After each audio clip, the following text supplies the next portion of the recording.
Thanks for tuning into our channel, Stock Car Facts, formerly known as Supercars Today TV.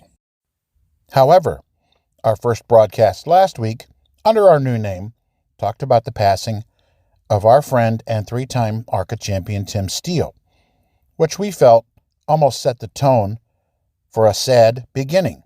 But with this week's post, we're going to take more of an upbeat approach with a new interview series with 9-time ARCA race winner, that's 8 ARCA Daytona wins and 1 ARCA Talladega victory, Bobby Gerhart.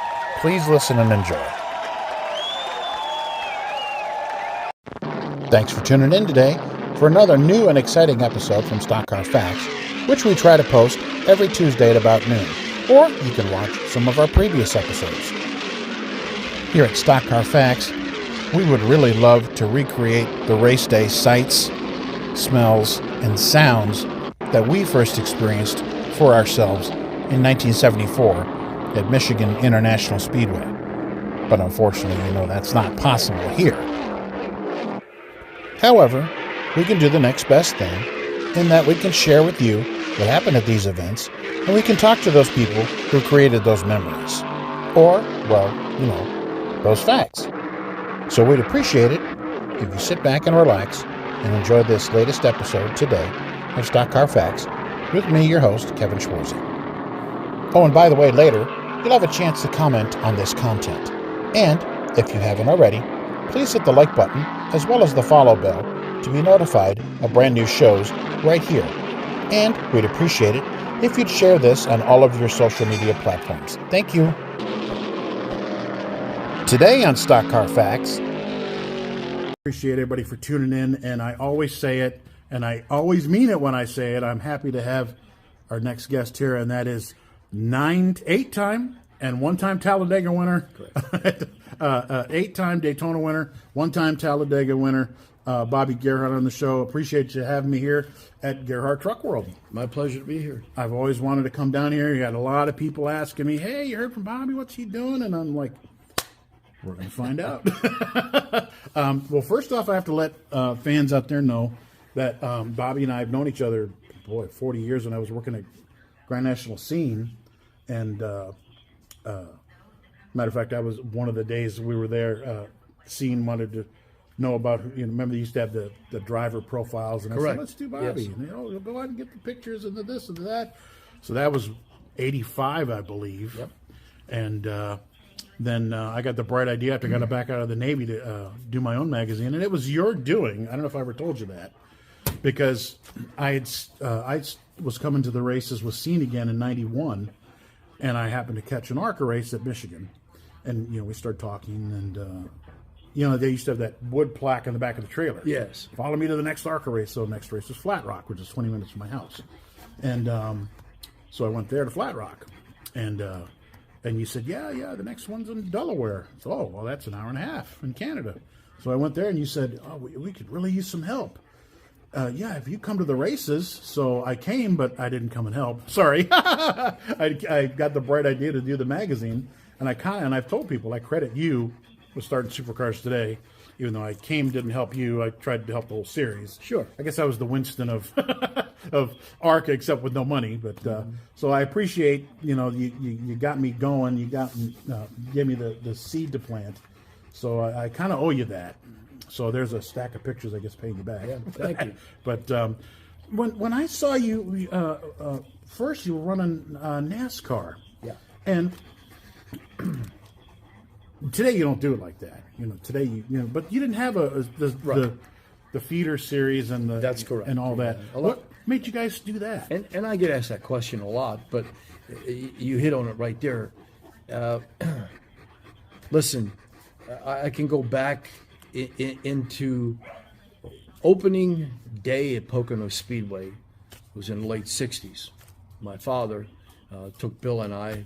You talking the short track or the big? The big track, yeah. Oh, we were there for the first Wow. USAC, Butch Hartman and boys, wow. stock car race. And I'll just never forget. I think that installed in me the idea of how cool stock car racing was, and and there were a lot of other factors involved. But what led me to do the NASCAR thing, first of all, there was really no feeder series, so to speak, other than what would have been the Grand National Series at that time, which was predominantly a Southern short track V6 series, 105 wheelbase cars. At that time, I was running modifieds in the Northeast and was a Chevrolet V8 guy and kind of knew my way around a V8. And however, even through the modified racing and anything else I did, it was clear to me I wanted to make an attempt at a stock car career. And son of a gun, we just had some people put together a little program for me to get started, and we got in somebody else's car at Pocono for a couple of races, and that started it. So the ARCA series in the mid '80s was predominantly a short track series, although they had some Pocono type speedway races, and however the total alignment in NASCAR weekends and ARCA weekends wasn't there. Right. Until maybe the late '80s. Right. So we just put together a program, and I actually volunteered for a year on Dave Marcus's crew whenever I could go. That explains why you were in the 71 that one time. And went to a large group of races. Dave was a great guy, and naturally needed all the help he could get. He worked on a very, very limited budget, and neat guy to be around, taught me a lot, and opened a lot of doors for me. So, and it ended up, my relationship with Dave led me to begin to have my own car. In fact, my first car that I had, I got from him. I bought from Dave. So we started running a few races, Pocono, Michigan, ran North Wilkes, Atlanta. That's your best cup finish to date is North Wilkesboro, 19th. Yeah. Actually ran very competitive there. We qualified good, had a good car, had a flat in the middle of the race, or might have even had a little bit better finish than that. And it was neat. And however, it was at the time when really NASCAR began to explode, and the amount of resources that came to a full-blown NASCAR team, we didn't belong there. We didn't belong there. We were way out of our league, and I still had the desire to stock car race, and at that point, and felt like I needed an avenue of a place to really learn, But you be competitive with what you had, and wanted to be competitive. I think anybody that races wants to be competitive. That's part. It's part of why we do this. And but you had no qualms. Everybody calls it stepping back. You had no. I don't mind going back to ARCA because I'm used to it. To be honest with you, as a competitor, I really didn't view it that way. Yeah, I viewed it as a place to compete, and it was a privilege to be able to go to a place like Daytona. Talladega, when they say that, take a step back or whatever. Atlanta, it's still, still racing, Oh, it's racing. As a competitor, that when the green comes out, you take all the numbers off the cars and do the best you can, and at the end of the day, if you've been extremely competitive, you can at least be content with yourself. Yeah. So in 1988, it started a long ARCA career that had some gaps in it. A couple years after I started running ARCA, I made a really, really big move to come here where we are today. That was in the early 90s, and I had to bear down and concentrate on what I did here for a while. And then when we came back, I think a little later in the 90s, we began to get a little bit more serious. Because you were 1988 ARCA Rookie of the Year. Yeah. And you ran full time. I believe the first season was 91. Maybe the first couple seasons, yeah. and run well, fourths and fifths and stuff. Mm-hmm. And then 92, you had the part-time schedule. Right. But then 93, you only ran that one race, and that was the 98 car wreck or whatever it was. And that was mainly because of here and my commitment here. And I had some other things going on. I was involved in Penn National Speedway. Okay. And at that time, after my involvement in the racetrack, I decided I was going to come back. I had a little bit different philosophy on how we were going to go about this. When I looked back at my prior ARCA seasons, I probably felt like I raced a little bit too much, given what I had financially to go after it. Maybe. However you want to look at it. But I looked at it a little bit different, and we decided that if we were going to make a stab at this and continue on, we needed to gain some support and financial support, and that would only come if we had some help and a sponsor, and that might only come if we got on television. So we began to target Daytona and Talladega as the two jewels of the sport, I felt, from a coverage standpoint, and just began to get real serious about that. And to be honest with you, probably financially spent more money on them races than I did the rest of the year. And a lot of it, I'm not going to say was in vain, but when you're in Pennsylvania and doing this, you're gonna hit some fouls. Yeah. And you're gonna take some things in the wrong direction. But son of a gun, I looking back on it, I began to ask a lot of questions, a lot of people, and I didn't go away. Mm-hmm. And a lot of the questions that I had in the late 90s got answered eventually, and I got some of the support that I needed to put some competitive race cars together. Well, and you had the Hendrick Alliance for about 10 years, wasn't it? Yeah, that actually came as a really long story how Rick and I met, but we became pretty good friends actually in the 80s. Okay. And then of course we raced together. Rick and I raced at Topeka in the early 90s, and we laughed about that later. But there were I could spend a couple hours discussing. Yeah, we only got so much time.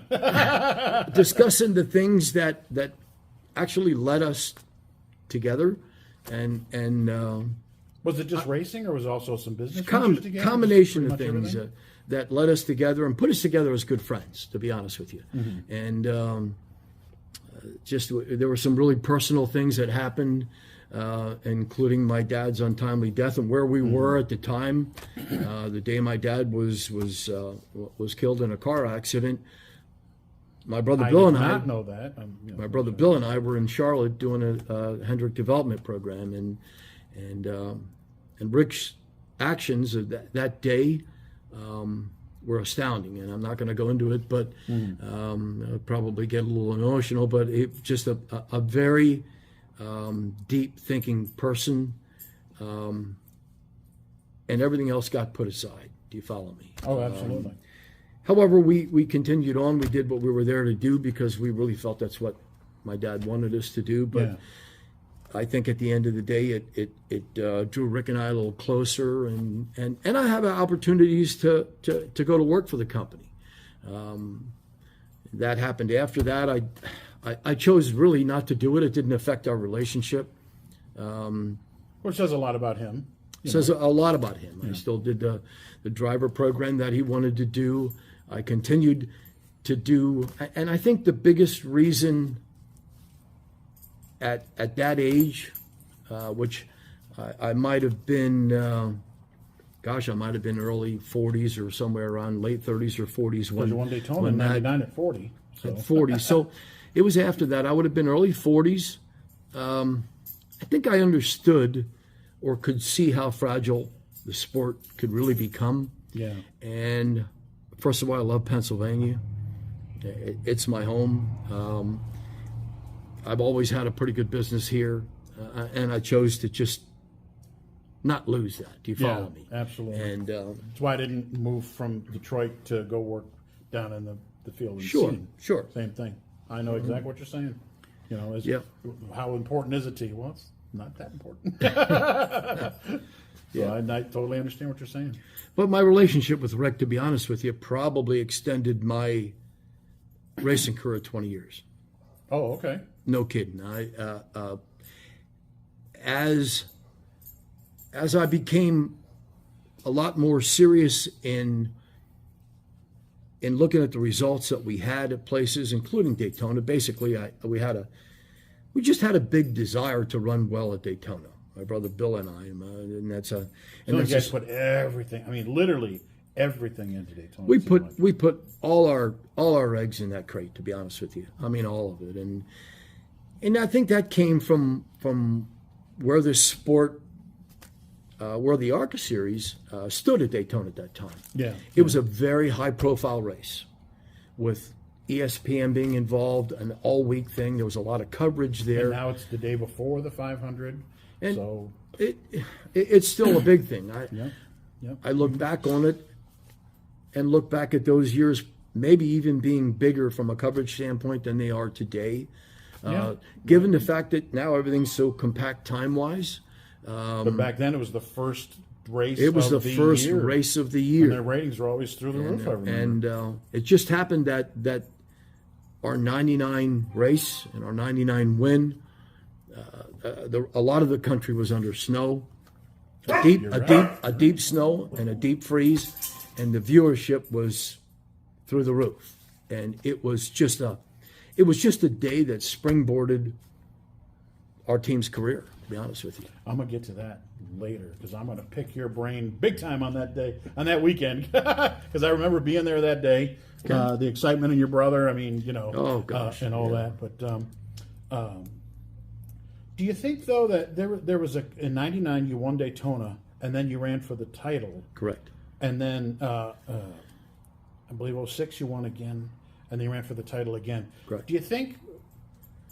Maybe, with all the focus on Daytona, you think maybe it hurt a little bit for the rest of the season? Or were you like, well, we're leading the points. We almost got to do it. I mean, because I remember at Michigan in '06, it was the second race of the year when they ran 2 at Michigan.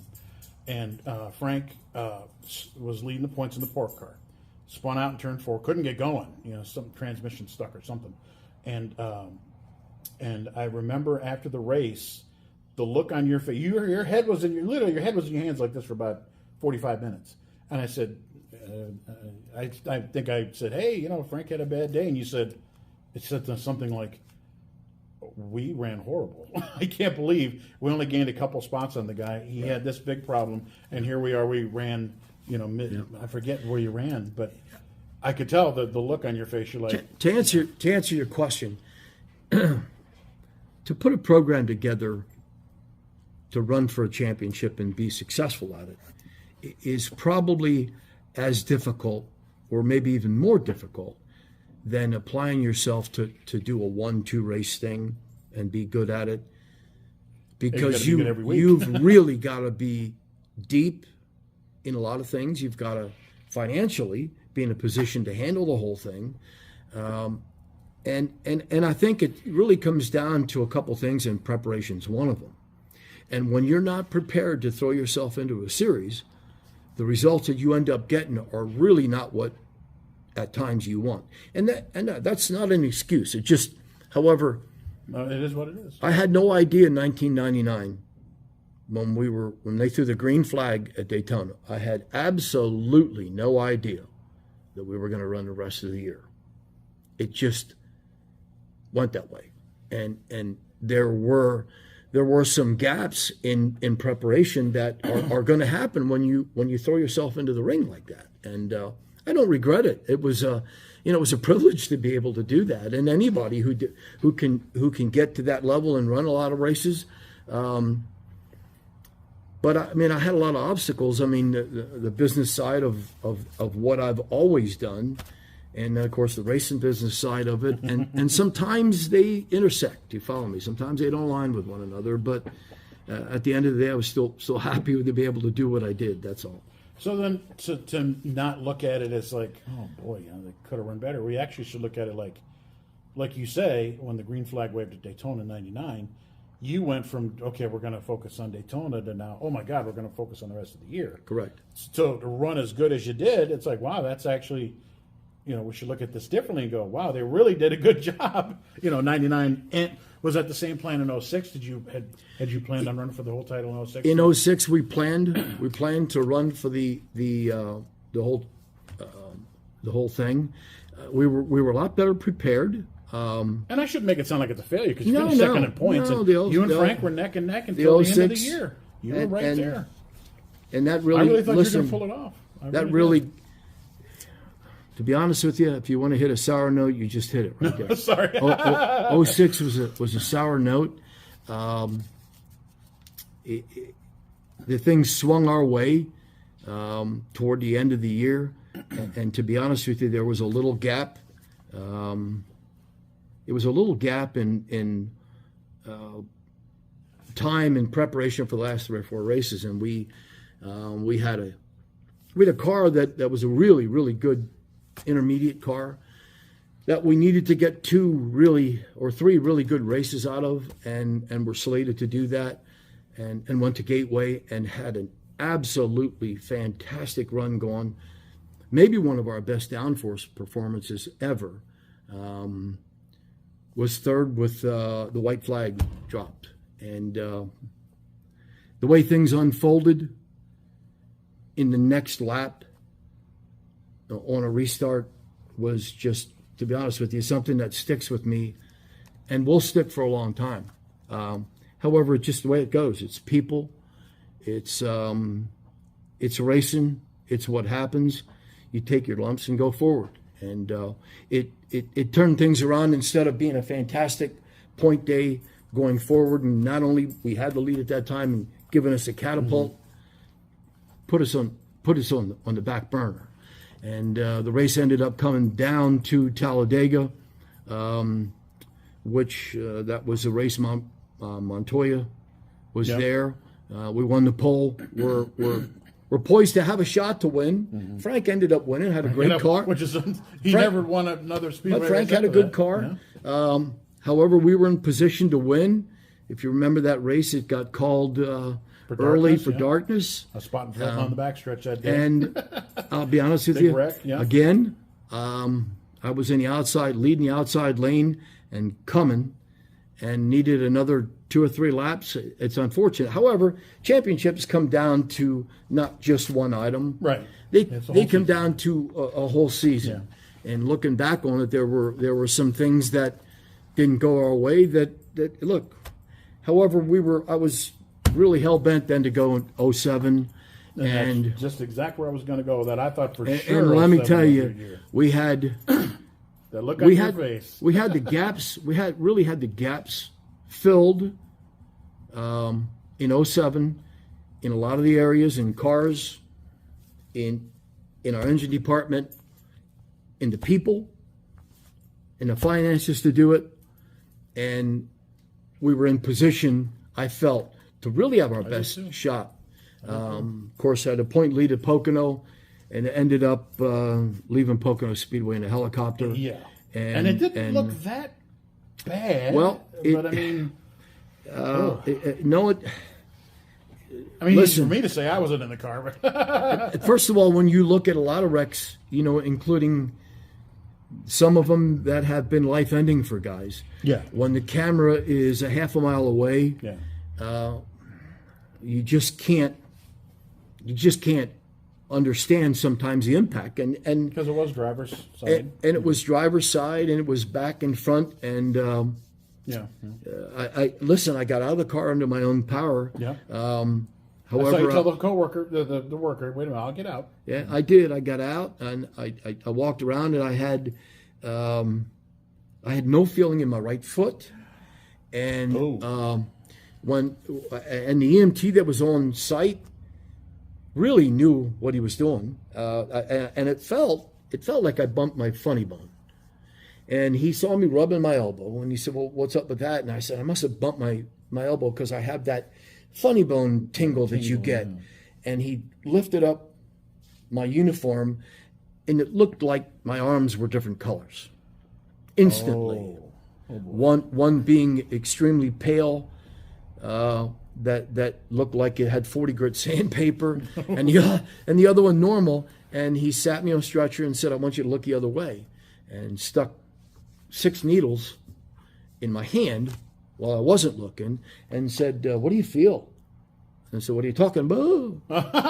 Oh, boy. You know, it was, I felt nothing. So he understood that there was something that happened that included some type of a nerve shock or nerve damage, and they put me on a stretcher and flew me to Lehigh, and I had a brachial plex tear, which is right here.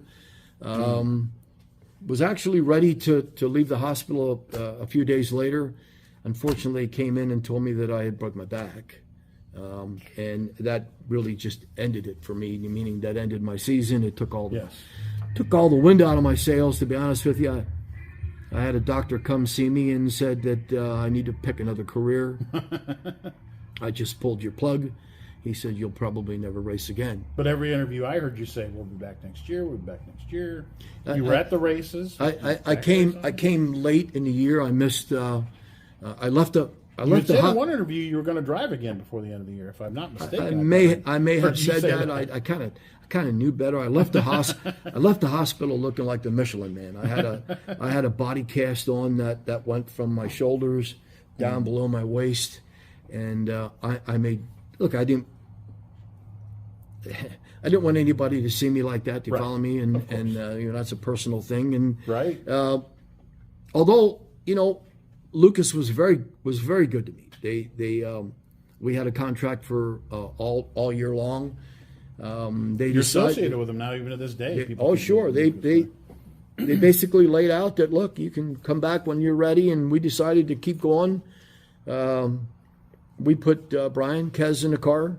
I can't believe he didn't win at least one race. He ran very well. Yeah.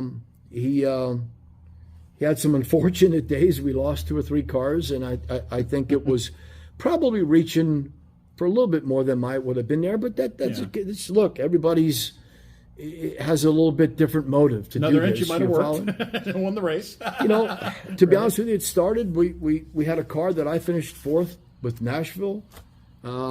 We had the same platform to go back there, which would have been our next race after Pocono. He gets in the car, and almost like you would have thought it was the same deal. He finished 4th and almost qualified the same time. And after that, he went to some different racetracks, and things just didn't work out. We had a terrible ending to the year.